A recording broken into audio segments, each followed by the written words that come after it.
আজকে শুক্রবার জুমার দিন। আমি জুমার দিনের কিছু ফজিলত নিয়ে আপনাদের সামনে, আমার ফ্যান ফলোয়ারদের সামনে কিছু উপস্থাপন করতে চাচ্ছি। আশা করি আল্লাহর রহমতে আপনারা সবাই ভালো আছেন এবং সুস্থ আছেন। যেটা বলতে চাচ্ছি সেটা হচ্ছে মুত্তাফাকুন আলাই। যে হাদিসটা বলবো সে হাদিসটা বুখারী শরীফ এবং মুসলিম শরীফ দুটি হাদিসের কিতাবেই বর্ণিত হয়েছে। হাদিসটি বর্ণনা করেছেন আল্লাহ রসুল, আল্লাহর হাবিবের প্রিয় সাহাবী, যিনি হাদিস বর্ণনাকারী হিসেবে অনেক বেশি, সবচেয়ে বেশি হাদিস বর্ণনা করেছেন। নাম তার হজরত আবু হুরায়রা রাদিয়াল্লাহু তাআলা আনহু।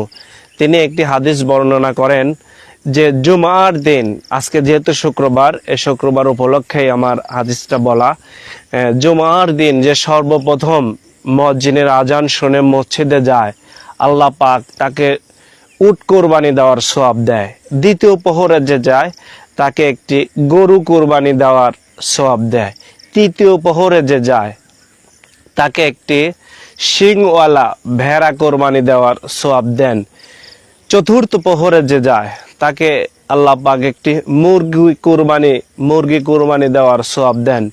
পঞ্চম প্রহরে যায়, অর্থাৎ ইমাম সাহেব খুতবা যে দেয়, খুতবা দেওয়ার পূর্ব মুহূর্তে যিনি যাবেন তাকে একটি ডিম দান করা অথবা সদকা করার সওয়াব আল্লাহ পাক দেন।